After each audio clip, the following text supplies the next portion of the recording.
प्रभु यीशु मसीह के मधुर और मीठे नाम में आज दिनांक 9 अक्टूबर दिन सोमवार को हम आप सब श्रोताओं का हार्दिक स्वागत करते हैं। आज के दिन के लिए जो वचन है वो लिया गया है यूहन्ना के पुस्तक उसका 10 अध्याय 10 पद। चोर किसी और काम के लिए नहीं परंतु केवल चोरी करने और घात करने और नष्ट करने को आता है। मैं इसलिए आया कि वे जीवन पाएं और बहुतायत से पाएं। प्रियो, हमारा प्रभु वह है जो सभी को जीवन, सांस और सभी चीजें देता है। सांस के बिना हम में से कोई भी जीवित न रहेगा। परमेश्वर ने मनुष्य को भूमि की मिट्टी से रचा और उसके नथनों में जीवन का श्वास फूंक दिया और मनुष्य जीवित प्राणी बन गया। अफसोस कि एक दिन पाप मनुष्य के जीवन में प्रवेश कर गया।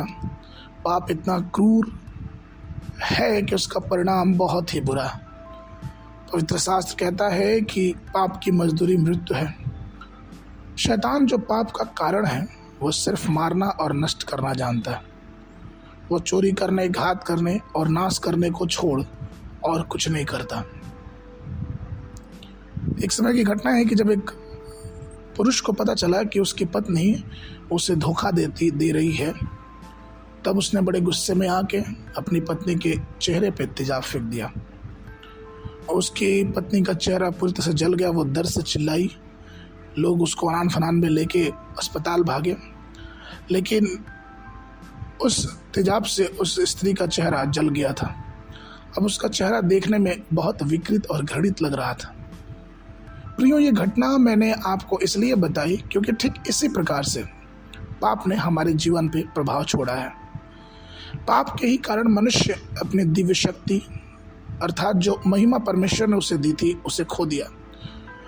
पाप के कारण ही हम मनुष्य का जुड़ाव प्रभु से टूट गया। पाप के कारण ही हमने वो प्रभुत्व और अधिकार खो दिया जो परमेश्वर ने हम मानव को दिया था। हम पाप के द्वारा ही दैवीय विशेषता और गुणवत्ता भी खो दी। और इसी पाप से हमें छुड़ाने के लिए प्रभु यीशु मसीह को इस संसार में आना पड़ा। प्रियो, आपको मालूम है कि जब कोई व्यक्ति जटिल गंभीर समस्याओं से पीड़ित होकर अस्पताल में जाता है तो डॉक्टर की पहली प्राथमिकता यह होती है कि इसे किसी प्रकार से जिंदा रखा जाए। जब वो जिंदा रहेगा तो इसके हर संभव प्रयास करके इसे फिर से बचाया जा सकता है। ठीक वैसे यीशु मसीह भी क्रूस की मृत्यु सह के हमें पापों से बचाए। वे नहीं चाहते कि मानव जाति अपने अधर्म में नाश हो जाए, और इसलिए यीशु मसीह ने अपने जीवन का बलिदान दिया। और इसलिए तो यीशु मसीह ने कहा कि मैं इसलिए आया हूँ कि तुम जीवन पाओ और बहुतायत से पाओ। प्रियो, हमें अनंत जीवन बहुतायत से प्राप्त करना है और उस छवि को अपने जीवन में बरकरार रखना है जब तक यीशु मसीह का आगमन ना हो जाए। वह हमें सुसमाचार का संदेश देके गया है। सबसे पहले हमें मिस्र के से आज़ाद होना है अर्थात पाप से आज़ाद होना है। उसके बाद हमें उस वादा की हुई भूमि जहाँ दूध और मधु की धारा बहती है वहाँ जाना अर्थात परमेश्वर के राज्य में। इसलिए प्रियो, आइए हम उस बहुतायत के जीवन के तरफ चलें और परमेश्वर की शक्ति और सामर्थ्य को अपने जीवन में बहुतायत से उतारने पाए।